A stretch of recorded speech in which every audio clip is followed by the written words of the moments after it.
Hi, friends. Welcome to Enlightened World Network. Dr. Ruth Anderson and Teri Angel here for a meditation today.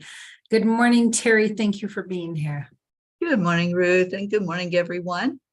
So today we are doing a silent meditation. So we invite you to meditate right along with us. Teri and I are going to go behind screen for 20-25 minutes to meditate. Teri's going to play music while that's happening, and then we will come back on and share with you the messages that Spirit shared with us. So Teri, if you're ready, let's go ahead and go.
Teri, can you hear me?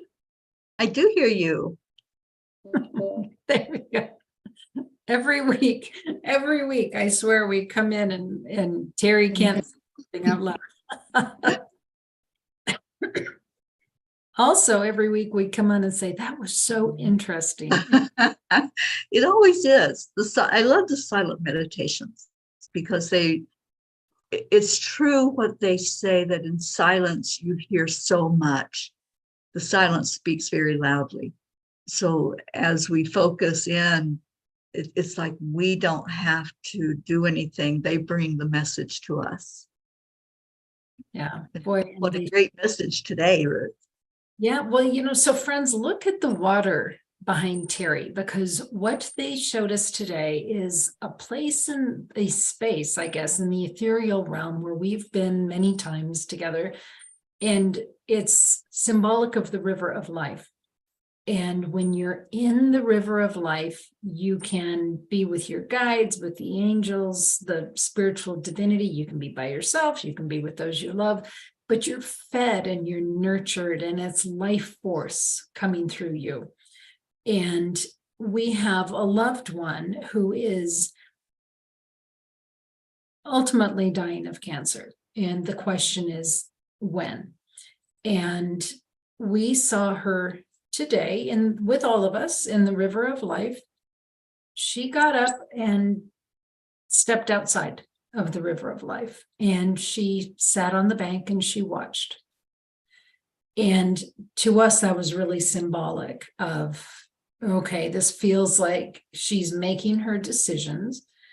And then Teri saw someone go and sit with her, symbolizing you're not alone. And we know we're not alone. Teri, do you want to talk about that for a minute? Yeah, we're never alone. And our loved ones that have already left their physical body are waiting for us. So anytime that someone's getting ready to transition, they feel that. And I've sat with many people who are at that point, and they'll even talk about, seeing their mother or their grandparents or whatever, their spouse that's already gone before them. So we're never alone at that time of transition. Well, we're never alone anyway, but especially during those moments when we know that we're making that transition from the physical back to spiritual, there is so much support. And not just from our loved ones, but from the angels, from our spirit guides. Everyone is so supporting of us. So I think that's a huge message for us all to really open up to who is guiding, who is helping us and supporting us, and just being aware. And Teri, when we saw that when she was ready, she got up and they both started walking out, and which again, very symbolic of end of life. Of course, there's no time over there. There's not an easy way to compare what we're seeing over there with what's happening over here, right? But it means preparation of the spirit for the transition that's coming. Now, could that take weeks, months? Yes, it can. They prepare us in spirit months before our bodies make that transition. We've seen that many times, Teri. So then it was interesting because the water turned pink. The water in the river of life turned pink. And what they've shown us through the angelic gems is that pink is releasing of grief. And there was such support and love for the folks that were in the river of life, feeling the grief of her passing. And then the water turned orange, and orange being releasing of emotions. But the emotions turned to laughter, because that's who she is. She is so vibrant, so full of life, and is always laughing. And the folks that were grieving through laughter, and she was back in to observe it. Do you want to share about that, Teri? Yeah, laughter is one thing that will lift vibration instantly. If you've ever been around like a baby that's laughing, just feel that vibration. And so when we allow ourselves to open up and let our vibration go higher instead of staying in that low state of sadness or melancholy, depression, and we allow that spirit energy to lift high, our loved ones are just celebrating that we are celebrating them. So what we were seeing was, that loved one that's transitioning, kind of looking back and saying, how are you doing? And wanting the energy to be high, wanting it to be lifted up, because that's when we feel them the most, not when we're in that grief state, that low vibration, but when we allow the laughter and the smiles and the really good memories to pour in. That's when we really feel our loved ones and we know that they're still right there with us.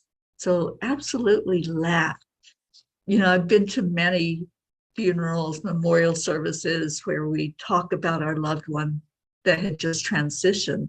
And it's the times when we remember the parts of them that made us laugh or did something silly, and just remembering them and laughing about it. It's okay to laugh after somebody dies, because they're not gone. They're just shifted. They shifted into a different form, a different state. So yes, laugh, raise your vibration as much as you can, because it really does make a difference in how you see your loved ones still being in a form, not a physical form, but still being there for you. Well, it was beautiful, Teri, to see with the river of life changing color and helping loved ones to process this, to see how much support there is from the spiritual realm for the emotional things that we go through. Very cool. The next thing we saw was that as she really did turn to go, she left a trail of gossamer or glitter, very ethereal looking. And then we saw the water turn yellow, and yellow was representative of the third chakra, the solar plexus, and it has to do with your center of self, who you are in the world. And those that she had loved had this glitter of her energy in their solar plexus.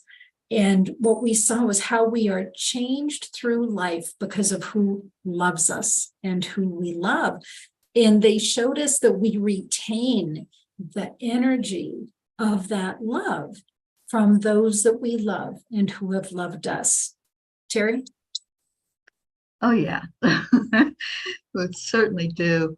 And yeah, Ruth, I've talked with many that have left their body and that are now in the spirit realm. And the overwhelming theme, the common theme, is the only thing that's taken is the love. So they don't feel the grief and the low vibration. They feel the love, and then they send that love back to us. We are supported by every one of our ancestors and loved ones. And so if we allow it, that light shines through us. That is our energy mixed in with all of that support that we have from the spirit realm. I just love that vision. And Ruth, even as we were doing the meditation, I saw a vision of Christ with the Immaculate Heart and all those rays of light that was shown coming from the heart. And that's what I feel, that when we are shining our light out into the world, it's not just our energy, it's that culmination of everyone that is pouring love into us from the ethereal realm. So just know that as you smile at somebody, as you feel in your heart that warmth, that it's everyone that's supporting you along with your own soul's energy. So I just loved this meditation, that part of the meditation where they showed us that. Yes, and then they took it one step further. I remembered when Archangel Azrael was teaching me about what happens when people pass on. And a piece of it is sitting in front of a council of interesting combination of angels and other beings. And one of the questions that they asked was, how have you loved others? And it was sort of an interesting visual today that really all they would have to do is look in your third chakra to see what's the combination of energies in your third chakra from others that you have loved and been loved by. So it was a fascinating walk today, I thought, Teri. It really was. We don't normally think of when somebody's getting ready to transition as, a time to be enlightened, more enlightened by things like this, by laughing, by support. But that's exactly what it should be, a celebration of that life. And yeah, our human body, our human brain wants to, go into we're missing that person. And you do, that's the human part. We miss their physical being. But it's that time of celebration that this soul is now free, dancing and happy and sending love back to us. So I just loved this today, Ruth. It was very enlightening to me. We talk about this a lot, about the grief process and how to support others when they're ready to transition and support the loved ones. But this was special, I felt. It really went beyond what we normally talk about. And it feels like it was a lot deeper than just knowingness of that person's going to be better off. And we say that a lot when somebody's been ill and they transition. It's like, oh, they're out of pain now. They're doing better. But it's that way with anyone who transitions. It's them sending the love back to us and supporting us through love. And that's all. That's what matters. That's the only thing that's real, is that love. Yeah. There's a lot in this one, folks. What we gave you was bullet points. And if you go back and you listen to this and you unpack those bullet points, there's a lot in this one today. So Teri, Angel, thank you so much for doing this with me every week. Friends, thank you for being here. Thanks for looking inward and outward and just being open to the messages from Spirit. So much love to each and every one of you. Take good care. God bless.